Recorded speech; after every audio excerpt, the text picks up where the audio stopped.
सिप्ला जैसे काउंटर्स हैं वो 1.5 से 2% ऊपर है। तो अब इसका क्या मतलब है? एक इंटरेस्टिंग बात फैक्ट ये है कि ये आखिरी हफ्ता है 2021 का, और इस पूरे हफ्ते वर्किंग है, उसके बाद वीकेंड पे नया साल आएगा। तो जब नया साल 2022 शुरू होगा तो वो कैसा हो सकता है, क्या उम्मीद करनी चाहिए, इस पूरे हफ्ते हम ईटी नाउ स्वदेश पर अलग अलग एक्सपर्ट से ये चर्चा करते रहेंगे। फिलहाल हमारे साथ जुड़ गए हैं कंप्लीट सर्कल कंसल्टेंट्स के को फाउंडर और सीईओ गुरमीत चड्ढा। गुरमीत जी, बहुत बहुत स्वागत आपका ईटी नाउ स्वदेश पर। ये साल तो काफ़ी ज़ोरदार रहा, हमने देखा बहुत अच्छे रिटर्न्स भारतीय बाज़ारों ने दिए। इनफैक्ट आप कंपेयर करें ग्लोबल पीयर्स से तो हमने आउट परफॉर्म ही किया है। अब अगले साल को लेकर लोग थोड़े से श्योर नहीं हैं कि इतने अच्छे रिटर्न मिलेंगे या नहीं मिलेंगे। आप किस खेमे में हैं? आपको लगता है कि इस तरह के रिटर्न मिल पाएंगे अगले साल, या फिर जो रिटर्न्स हैं वो थोड़े से म्यूटेड ही रहेंगे? नमस्कार। बहुत बहुत अच्छा आपने सवाल किया। सॉरी। हमें ये देखना चाहिए कि इक्विटी में हर साल रिटर्न एक सा नहीं आता है। अगर कोई बहुत अच्छा साल रहा है तो जरूरी नहीं है कि वो हमें उसको एक्स्ट्रापोलेट करना भी नहीं चाहिए। तो थोड़ा सा रिटर्न एक्सपेक्टेशन 2022 का मेरे हिसाब से थोड़ा सा मॉडरेट करना चाहिए। इसका कहने का मतलब ये नहीं है कि बाजार अच्छे रिटर्न नहीं दे सकता। और हमने जो पिछले 12-18 महीने में देखा वो एक बीटा रैली देखा, सब ऑलमोस्ट सब कुछ अच्छा गया इस करेक्शन से थोड़ा पहले। थोड़ा सा मुझे लगता है मार्केट अब डिफरेंशिएट करेगा, ऑलरेडी इस करेक्शन में भी डिफरेंशिएट कर रहा है। आप देखिए bank Nifty 7,000 point down, 16-18% down है। ब्रॉडर इंडेक्स शायद 7-8% डाउन है। और आईटी ने ऑलमोस्ट अच्छे शेयर्स ने न्यू हाई बनाया। विद इन सेक्टर भी डिफरेंशिएशन देखने को मिल रहा है। तो आपने अभी बताया कि टेक महिंद्रा इंफोसिस जो है वो ऑल लाइफ टाइम हाई पे है, बट हमने देखा कि एचसीएल टेक और टीसीएस जो है अपने अभी ऑल टाइम हाई से नीचे है। तो आपको डिफरेंशिएशन देखने को मिलेगा। हमें अपना लेवल ऑफ रिसर्च, हम कितने अच्छे से कंपनीज को एवेल्युएट करते हैं उसे और बढ़ाना होगा। कैपिटल प्रोटेक्शन पे बहुत ज्यादा ध्यान देने की जरूरत है। बहुत सारे सेंट्रल बैंक्स टाइटनिंग करेंगे अगले साल। इन्फ्लेशन एक कंसर्न है, तो थोड़ा सा टफर ईयर होगा रिलेटिवली। और मार्केट जो है मेरे हिसाब से डिफरेंशिएट करेगा। तो थोड़ा सा रिटर्न एक्सपेक्टेशन अगर आप मॉडरेट रखेंगे तो अच्छे रिटर्न्स कमाए जा सकते हैं। इसका मतलब ये नहीं कि बाजार अच्छा करेगा नहीं करेगा और घबराने की जरूरत है। थोड़ा सा लेवल ऑफ रिसर्च और हार्डवर्क बढ़ाने की जरूरत है। Right, pleasure to have you on the show Gurmeet. आपसे पिछले महीने भी हमने जब बात की थी तो कई सारे सेक्टर और स्टॉक्स पर आपने बहुत कैंडिडली अपनी राय रखी है, और अब जिस तरह से बात यहाँ कर रहे हैं कि सिलेक्टिव होने का टाइम है, यानी 20 आप मानते हैं कि 2020 में 2021 में 21 में जिस तरह के रिटर्न्स मिल गए, शायद उस पेस से अब रिटर्न्स नहीं मिलेंगे। रीजंस बहुत अलग होंगे और बहुत स्ट्रॉन्ग ट्रिगर्स रहेंगे जिसके चलते बाजार में आपको अप मूव देखने को मिल सकता है। ऐसे में आप बड़े मैक्रो फ्रंट पे ऐसे कौन से ट्रिगर्स को कंसिडर करना चाहेंगे जिनके बेसिस पे आपको लगता है कि despite inflation which is alarming cause micro front पे मैक्रो फ्रंट पे, लेकिन उसके बावजूद भी इंटरेस्ट रेट हाइक होंगे, लेकिन इन सब सिनेरियोज के बावजूद भी बड़े ट्रिगर्स क्या होंगे जिस पर बाजार प्ले आउट करेगा और अप मूव यहां से देखने को मिल पाएगा?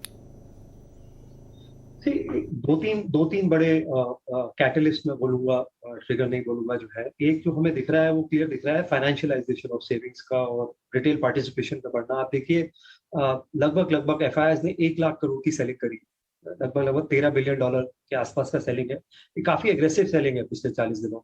और नॉर्मल सिनेरियो में हमें शायद करेक्शन इससे जो हमें दिखा उससे कहीं ज्यादा करेक्शन हो सकता था मार्केट में। हमने देखा कि जब हमने साल स्टार्ट किया था तो नंबर ऑफ डीमैट अकाउंट्स जो थे करीबन 5.5 करोड़ थे। मुझे लगता है जैसे ही दिसंबर खत्म होगा हम करीबन 8 करोड़ डीमैट अकाउंट्स होंगे। हमने 2.5 करोड़ डीमैट अकाउंट्स जो है पिछले 9 महीने में ऐड करें। पिछले 100 दिन में 1 करोड़ डीमैट अकाउंट्स ऐड हुए। अभी एलआईसी का आईपीओ आ रहा है, मुझे लगता है मार्च तक शायद 10 करोड़ डीमैट अकाउंट्स ऐड हुए। तो एक जो ये राइजिंग पार्टिसिपेशन है फाइनेंशियल एसेट्स में ये बढ़ेगा।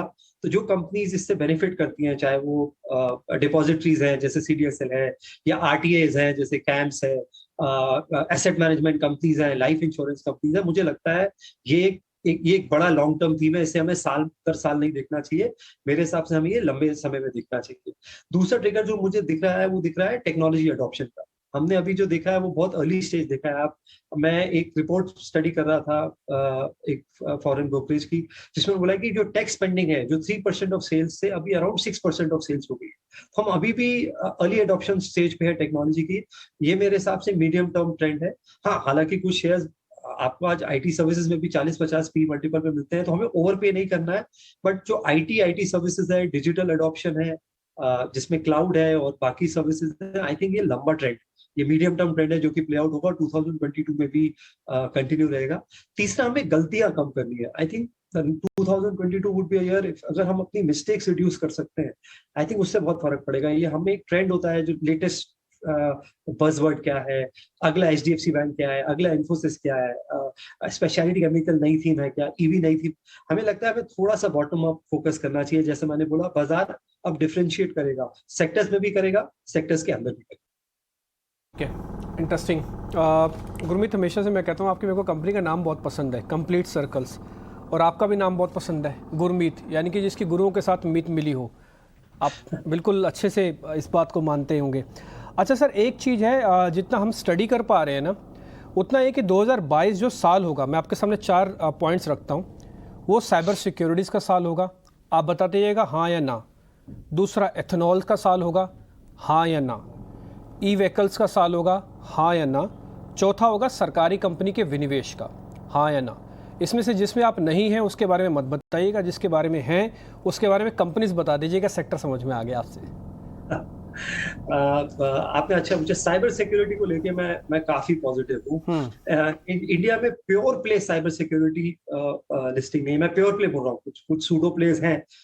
इनफैक्ट मैं एक फंड में इन्वेस्ट करता हूँ जो बग ईटीएफ में इन्वेस्ट करता है। एक बग ईटीएफ है जो टॉप 10 साइबर सिक्योरिटीज फर्म में इन्वेस्ट करता है, ग्लोबली नैस्डैक में लिस्टेड है। मैं पर्सनली उसमें इन्वेस्टेड हूँ। तो मुझे लगता है वो एक तरीका बेटर है साइबर सिक्योरिटी को खेलने का। और हर चीज जब डिजिटल एडॉप्शन इतना ज्यादा है, फिनटेक रेवोल्यूशन है, cyber security is one of the biggest threat. तो मैं बिल्कुल आपसे एग्री करता हूँ, साइबर सिक्योरिटी का अगले साल नहीं रहेगा, 3-4 साल साइबर सिक्योरिटी के रहेंगे, ज्यादा भी रह सकता है। आपने बात करी इथेनॉल की, मैं अग्री करता हूँ। इथेनॉल 2022, 23, 24 मुझे लगता है 3-4 साल बहुत अच्छे हैं। इसमें हमें इसमें 2 कंपनी है, एक जो जिसके पास इथेनॉल की टेक्नोलॉजी है, दूसरा जो बेनिफिशियरी है इथेनॉल प्रोडक्शन के। मैं जो इथेनॉल का इकोसिस्टम दे रहे हैं उस पर ज्यादा कंस्ट्रक्टिव हूँ। मैं फंडामेंटल साइड पे हूँ, तो मैं साल बाय साल नहीं देखता हूँ, मैं थोड़ा लंबा ट्रेंड देखने की कोशिश करता हूँ। जो हमारी मिक्सिंग है, जो नई इथेनॉल पॉलिसी है 20% मिक्सिंग की, ये इससे 14-15 हजार करोड़ का कैपेक्स होगा, नए इथेनॉल प्लांट्स बिल्ड होंगे। और राज इंडस्ट्रीज का इसमें 65% मार्केट शेयर है। इसके अलावा वो बायोगैस में है, बायोडीजल पे काम चल रहा है, वो जीरो डिस्चार्ज पे काम कर रहे हैं, जिससे हमारा इंडस्ट्रियल वेस्ट जो है वो कम होगा। तो ओवरऑल जो हम कहते हैं क्लीन एनवायरनमेंट, जो मदर नेचर को हमें वापस देना है, आई थिंक इथेनॉल का एक बहुत बड़ा रोल है इसमें। और कंपनी जो इथेनॉल, जो बायोटेक्नोलॉजीज कंपनी है, जो इसमें सहायक होंगी, मेरा उस इकोसिस्टम पे ज्यादा जोर रहेगा, रादर देन शॉर्ट टर्म देखूं कि कौन इथेनॉल ज्यादा प्रोड्यूस करेगा और उसको बेनिफिट होगा। दूसरा, आपने बोला ईवी मुझे लगता है थोड़ा सा ओवरहाइप्ड है। मुझे लगता है कि वैल्यूएशन बहुत आगे चली गई है। देखिए, किसी ने ये नहीं बोला कि नंबर ऑफ कार्स की सेल बढ़ेगी। अभी हम ये बात कर रहे हैं कि IC engine versus EC replace होगा।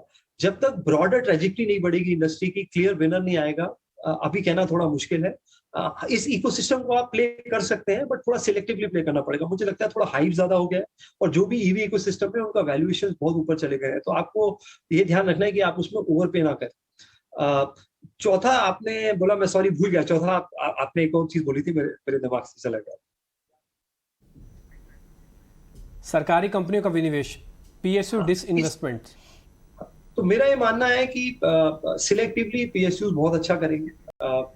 जैसे अगर मैं बैंक्स की बात करूं, मुझे एसबीआई लगता है, और मैं खाली इसलिए नहीं बोल रहा हूं कि एसबीआई का शेयर प्राइस बढ़ गया है। आप देखिए, पिछले 3 साल में उन्होंने ग्रॉस एनपीए जो है 44% कम किया है। मैंने इतना अच्छा एसेट क्वालिटी मैट्रिक्स एसबीआई का बहुत समय से नहीं देखा। उनका जो ग्रैन्युलर अप्रोच है रिटेल लोन्स को लेके बहुत अच्छा। उनका होम लोन का जो बुक है वो 6 लाख करोड़ के आसपास का है।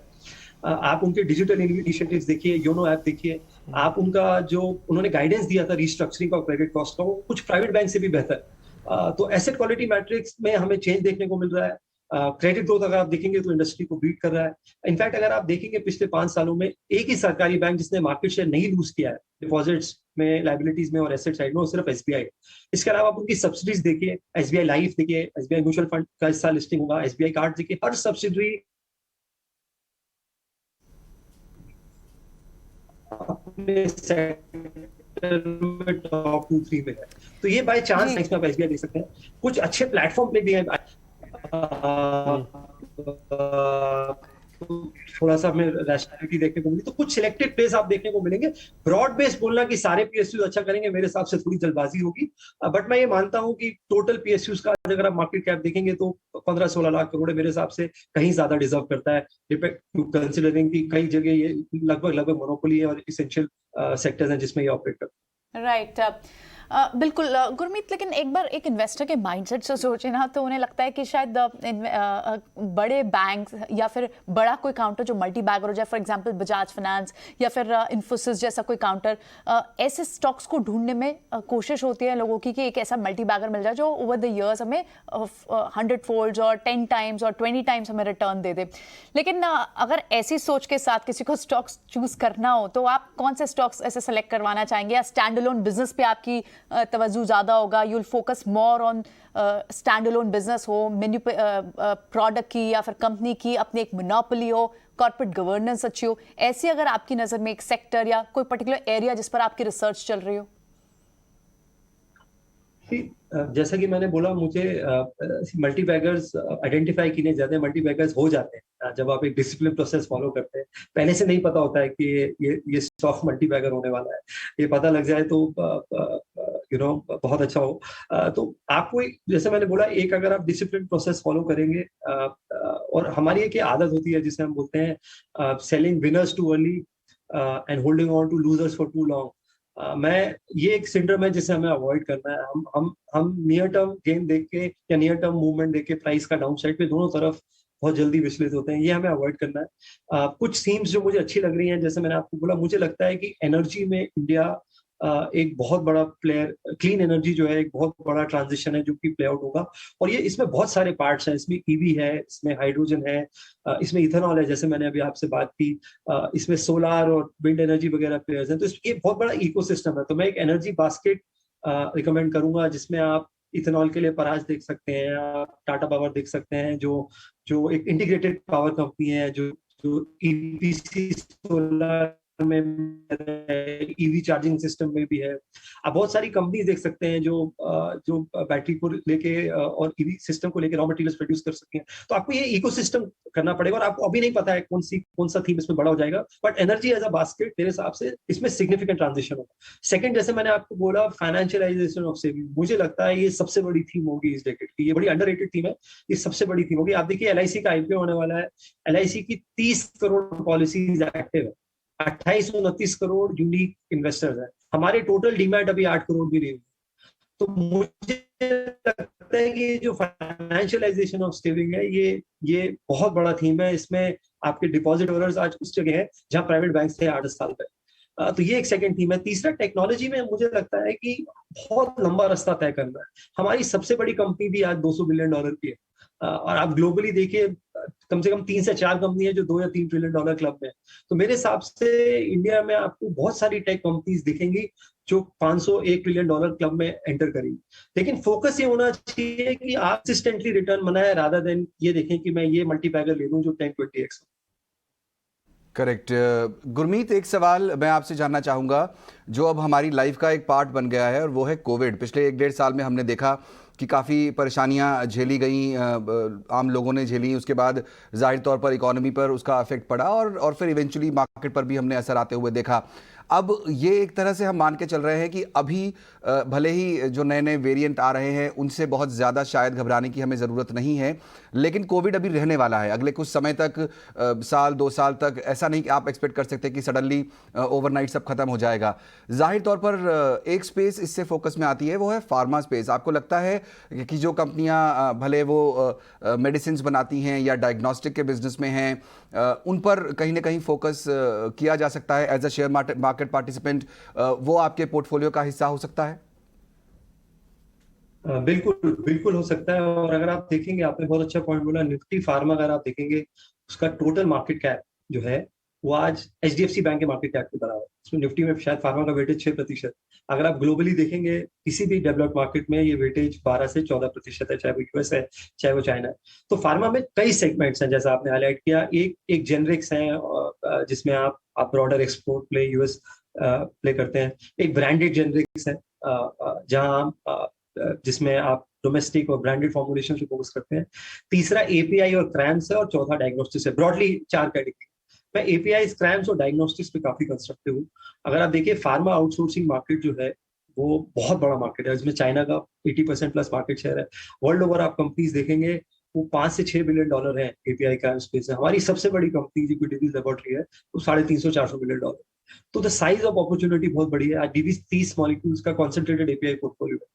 जितना केपेक्स डिवीज ने पिछले 25 साल में किया था उससे शायद 2 गुना अगले 3 साल में कर रहा है। 4-5.5 हजार करोड़ का केपेक्स कर रहा है। तो इसमें बहुत सारी कंपनीज मुझे लगता है बेनिफिट होंगी। तो एक जो फार्मा आउटसोर्सिंग अपॉर्चुनिटी है मेरे हिसाब से बहुत बड़ी है। सेकंड, डायग्नोस्टिक्स बहुत ही अनऑर्गेनाइज मार्केट है, और मैं ये फर्म बिलीवर हूँ कि फॉर्मलाइजेशन ऑफ इकोनॉमी जो है वो एक लॉन्ग टर्म ट्रेंड है। तो जिन जिन सेक्टर्स में अनऑर्गेनाइज सेक्टर बड़ा है, आपको ऑर्गेनाइज सेक्टर उस पर गेन करता हुआ मिलेगा। हम ऑलरेडी उसे बिल्डिंग मटेरियल स्पेस में देख रहे हैं, आपको ये डायग्नोस्टिक स्पेस में भी देखने को मिलेगा। तो डायग्नोस्टिक्स और एपीआई और क्रैम्स ऐसा स्पेस है जिसमें मैं ज्यादा कंस्ट्रक्टेड हूँ वीज़-अ-वीज़ जेनरिक्स और branded generics. Right, absolutely. Gurmeet, one last question, क्योंकि बिजनेस मॉडल जाहिर तौर पर देखकर ही इसमें इन्वेस्टमेंट की डिसीजन लेना चाहिए। जो रिसेंटली लिस्टेड आईपीओ हुए हैं या फिर अब very soon to be listed है, ऐसे कौन से आईपीओज है या ऑलरेडी लिस्टेड नई कंपनियां जिनके बिजनेस मॉडल आपको पसंद आते हैं और आपको लगता है कि अच्छा करेंगे और इन्हें पोर्टफोलियो में ऐड करना चाहिए? जैसा मैंने बोला, आपको ये नहीं देखना चाहिए कि आईपीओ है या एग्जिस्टिंग कंपनी। आपको स्टैंड अलोन बिजनेस मॉडल, उसका मोड क्या है, साइज ऑफ अपॉर्चुनिटी क्या है, गवर्नेंस क्या है, वो देखना चाहिए। बहुत सारी अच्छी कंपनीज भी लिस्ट हुई। मुझे डेटा एनालिटिक्स बहुत जैसे मैंने आपको बोला, मुझे लगता है टेक एडॉप्शन एक बहुत बड़ा टीम है। तो मुझे डेटा एनालिटिक्स कंपनी जैसे लेटेंट व्यू काफी पसंद है। हालांकि बहुत वैल्यूएशन ऊपर हो गया उसका लिस्ट होने के बाद, तो वो मेरे रेडार में मे बी अगर किस्मत अच्छी रही और बेटर वैल्यूएशन मिला तो मैं जरूर देखूंगा। बहुत सारी कंपनीज मुझे लगता है कि जो फिनटेक स्पेस में है, जो फाइनेंशियलाइजेशन ऑफ सेविंग्स को प्ले करेगी, मैं उस पे भी नजर रखा हूँ, क्योंकि ये यहाँ बहुत बड़ा डिस्ट्रप्शन होने वाला है। और यहाँ पे आप देखेंगे कोलैबोरेशन ज्यादा हो। ये बहुत सारा जो डिस्कशन है banks versus fintech, I think ये थोड़ा सा ओवररेटेड है। जो कोलैबोरेट अच्छा करेगा और जो अपॉर्चुनिटी का अच्छा यूज करेगा, I think that will come out winner. So I am as constructive on ICICI bank as I am constructive on some of the new fintechs. And मुझे गेमिंग स्पेस काफी अच्छा लगता है। मुझे लगता है ये एक काफी इमर्जिंग ट्रेंड है, जिसे मैं क्लोजली वॉच करूंगा। चौथी स्पेस ये जो है, ये डायरेक्ट टू कंज्यूमर है। जो मुझे पूरा जो क्यूएसआर स्पेस है, जिसमें आप in home out of home consumption दोनों देखते हैं, ये स्पेस मुझे काफी एक्साइटिंग लगता है। तो मैं जुबिलेंट को भी एक्चुअली फूड टेक मानता हूँ, मैं उसे सिंपल क्यूएसआर प्ले नहीं मानता हूँ। तो मुझे इस स्पेस में भी काफी इंटरेस्ट है। ज्यादातर जो D2C direct to consumer players में काफी इंटरेस्ट है। चलिए, बहुत बहुत शुक्रिया गुरमीत, आज जीटी नाउ स्वदेश के साथ जुड़कर अपने व्यूज़ देने के लिए। काफ़ी सारे आपने आइडियाज़ शेयर किए 2022 के लिए, और मुझे पूरी उम्मीद है कि हमारे दर्शकों को इससे मदद ही मिलेगी एक नया पोर्टफोलियो बिल्ड करने के लिए। बहुत शुक्रिया आपका। थैंक यू बहुत बहुत। चलिए, फोकस